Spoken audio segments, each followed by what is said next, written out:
নবীদের বৈশিষ্ট্য হচ্ছে নবীরা যেখানে মারা যায় ওখানেই কবর দিতে হয়। জানেন এটা? বিষ্ণু ইসলাম মারা গিয়েছিলেন আম্মাজান আয়েশা রাদিয়াল্লাহু তাআলা আনহার ঘরে, বলে ওখানে বিষ্ণু ইসলামের কবর রয়েছে, ওখানেই কবর।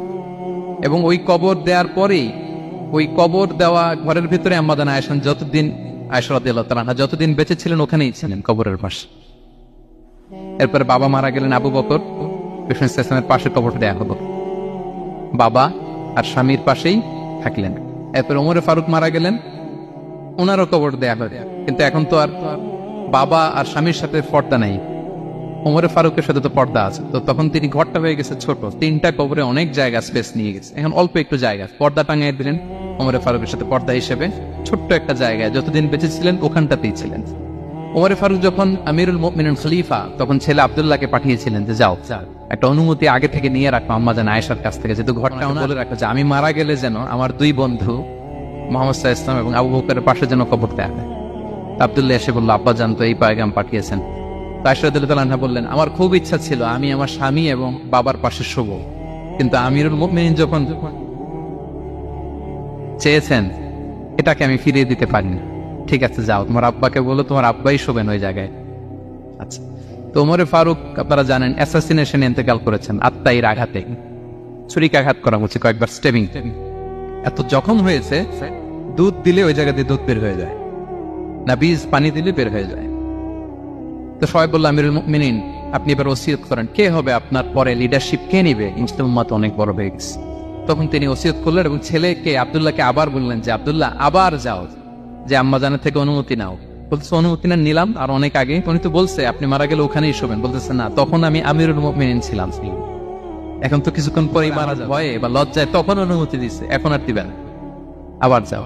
আবার গেল, আয়েশা রাদিয়াল্লাহু তাআলা আনহা বললেন না, এখন আমি আগের কথার উপরে আছে, তোমার আব্বাই সেখানে শোক। সুবহানাল্লাহ। ওমরে ফারুক ওখানে শুলেন, তখন তিনি পর্দা আরম্ভ করলেন আম্মাজান আয়েশা। তাহলে রাসূল সাল্লাল্লাহু আলাইহি ওয়াসাল্লামের কবরটা হচ্ছে আম্মাজান আয়েশা রাদিয়াল্লাহু তাআলা আনহার ঘরের ভেতরেই। আপনারা মসজিদে নববী যারা ভিজিট করেছেন তারা জানেন যে আপনারা যখন কিবলামুখী হয়ে নামাজ পড়েন বাম দিকে বিষ্ণু সাল্লাল্লাহু আলাইহি ওয়াসাল্লামের কবর, সেখানে রাসূল সাল্লাল্লাহু আলাইহি ওয়াসাল্লামের পাশে আবু বকর এবং ওমরে ফারুক রাদিয়াল্লাহু তাআলা আনহুমা শুয়ে আছেন। রাসূল সাল্লাল্লাহু আলাইহি ওয়াসাল্লামের কবর থেকে মিম্বার পর্যন্ত এই পুরো জায়গাটা রাউদাতুম মিন রিয়াদিল জান্নাহ, দুনিয়ার বুকে জান্নাতের একটা টুকরা। বিষ্ণু সাল্লাল্লাহু আলাইহি ওয়াসাল্লাম ইন্তেকালের আগে ওনাকে অপশন দেয়া হয়েছে, নবী আপনি চাইলে থেকে যেতে পারেন আজীবন, আর চাইলে আমার কাছে চলে আসতে পারেন, এই হবে অপশন। বিষ্ণু সাল্লাল্লাহু আলাইহি ওয়াসাল্লাম তার রবের সাথে সাক্ষাৎকে চুজ করেছেন এবং ইন্তেকালের আগে তিনি পড়েছিলেন আল্লাহুম্মা গফিরলি ওয়ারহামনি ওয়ালহিকনি বির রাফিকিল আ'লা। আল্লাহ আপনি আমার প্রতি রহম করুন, আল্লাহ আমি আপনার সান্নিধ্যে যেতে চাই, পৃথিবীতে থাকতে চাই। অপশন দেয়া হয়েছে, আপনার অপশন দেয়া হবে, হ্যাঁ চাইলে আজীবন থাকেন। আমরা অপশন পেলে তো বলতাম আল্লাহ যা হয়েছে এখানেই থাকতে চাই, কি বলেন? বিষ্ণু সাল্লাল্লাহু আলাইহি ওয়াসাল্লাম বলেছেন ইলা রাফিকিল আ'লা, আল্লাহ আমি আপনার সান্নিধ্যে যেতে চাই। বিষ্ণু সাল্লাল্লাহু আলাইহি ওয়াসাল্লাম ইন্তেকাল করলেন এবং উম্মার জন্য এটা সবচেয়ে বড় ফিতনা এবং পরীক্ষা ছিল, এর চেয়ে বড় কষ্টদায়ক বিষয় ছিল না উম্মার জন্য বিষ্ণু সাল্লাল্লাহু আলাইহি ওয়াসাল্লামের ইন্তেকাল। তিনি যখন ইন্তেকাল করলেন সাহাবারা পাগলের মতো হয়ে গেল। ওমরে ফারুক উনি বিশ্বাসই করে না, মানে আমার নবী মরতে পারে এটা উনি ভাবতেই পারেন। উনি নাঙ্গা তলোয়ার বের করে বলতে আরম্ভ করলেন, যে বলবে মুহাম্মদ মারা গিয়েছেন তার গর্দান উড়িয়ে ফেলবে। পরিস্থিতি অত্যন্ত ভয়ঙ্কর।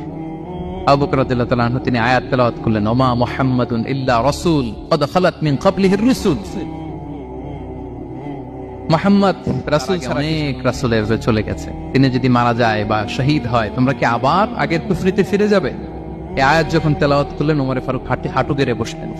তিনি বললেন এই আয়াত তো আমি আগেও জানতাম, অনেক তেলাওয়াত করেছি, কিন্তু আমার মনে হলো এই মাত্র আয়াতটা নতুন করে শুনলাম, এই মাত্রই বোধহয় কোরআনের এই আয়াতটা নাজিল হয়েছে। সাকিফায়ে বনু সাঈদার মধ্যে সবাই বসে আবু বকর রাদিয়াল্লাহু তাআলা আনহুকে খলিফা হিসেবে নির্বাচিত করা হলো। বিষ্ণু সাল্লাল্লাহু আলাইহি ওয়াসাল্লামের ইন্তেকাল শেষ, গোসল দেয়া শেষ। আমরা যেমনি মারা গেলে আমাদের জামা খুলে অন্য একটা জামা পরিয়ে গোসল দেয়া হয়, বিষ্ণু সাল্লাল্লাহু আলাইহি ওয়াসাল্লামের ক্ষেত্রে এটা হয়নি, ওনার গায়ের জামা খোলা হয়নি, যে জামাটা ছিল ওই জামাটার উপরে গোসল দেয়া হয়েছে, ওনার ইউনিকনেস। এবং বিষ্ণু সাল্লাল্লাহু আলাইহি ওয়াসাল্লামের জানাজার নামাজে কেউ ইমামতি করেনি, ইমাম উনিই তো ইমাম, গোটা বিশ্বের ইমাম, ঠিক কিনা বলেন? কে হবে ওনার জানাজার ইমাম? কেউ না। সাহাবারা ডিসাইড করলেন কেউ ইমামতি করবে না, 5-7 জন করে দরজা দিয়ে, এই দরজা দিয়ে ঢুকে নিজেরা জানাজার নামাজ পড়ে ওদিক দিয়ে বের হয়ে যাচ্ছে। এইভাবে পুরা উম্মাহ সব সাহাবারা নিজেরা জানাজার নামাজ পড়ে।